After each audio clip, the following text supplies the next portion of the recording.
I do want to get good at like at least one Turkic language. I know that if you're really good at one, like especially if you know the literary words as well, then you have a good chance of understanding the other ones. Sometimes it's like one word is used in one language, like in daily life, and then in the second language, in like literary language, or vice versa. So I think if I know one Turkic language really well, I can read literature, then I can understand the other ones. I just don't know which one yet, because I've a long time ago I've tried Kazakh. Didn't go very far. I tried some Turkish. I could kind of, not really anymore, but like I know I think I was never actually able to speak Turkish. I never claimed to able to speak Turkish either. I was just I looked at the language. I learned all the grammar. That's basically it.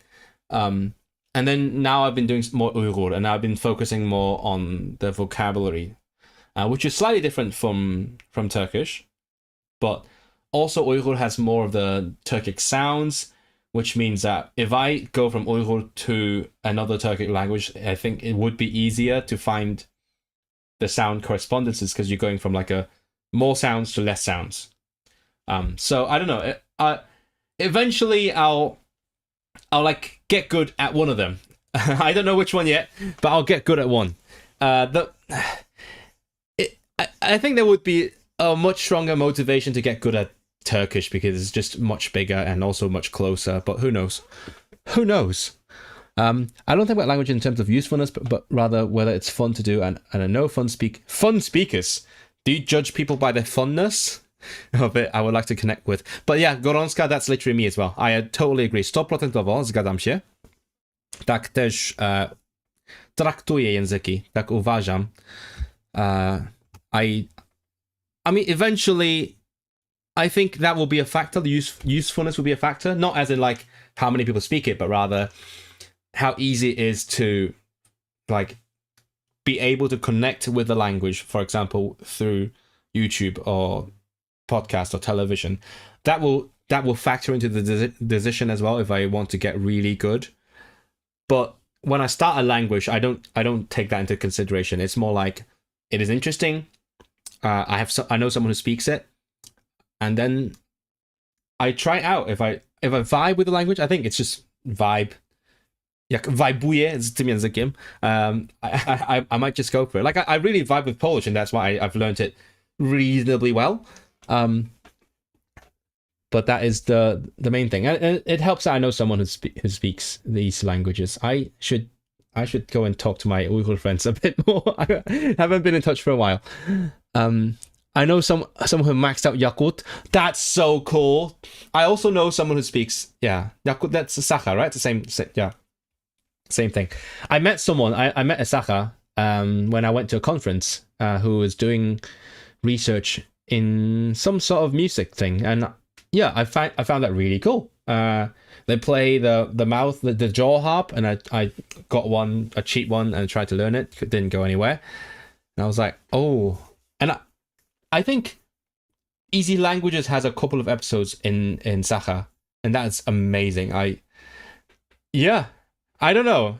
Maybe if I get really good at one, then like the other ones would just, not that I'd be able to speak them, but like I can guess my way through them, which is kind of what I do as well when I go to Italy or Spain, or Dutchland.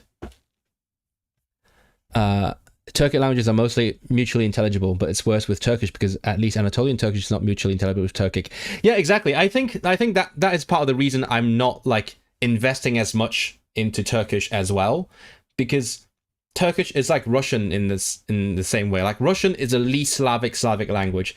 Turkish is the least Turkish is the least Turkic language. Correct me if I'm wrong. I think I'm right about this. Please let me know what you think. That feels like a hot take, but I think that's the case, and that's why if you learn Turkish, it's not as useful for you to understand the other Turkic languages. But like under Turkic, there's also the different branches, right? I think within the same branch, it's more intelligible. But in general, you can kind of guess your way through as well. You lose some of the nuances if you jump from one to the other. Like, I think I talked about this with my friend a few weeks back, because I was discovering some very specific aspects in Uyghur because they've got a million different aspects. And I was asking my friend, what the hell is this? And then he was like, oh yeah, Uyghur they do things this way. It's more Turkic, whereas Turkish is more Europeanized. So they have a verb for to want, whereas Uyghur doesn't have a verb for that. They use like an ending.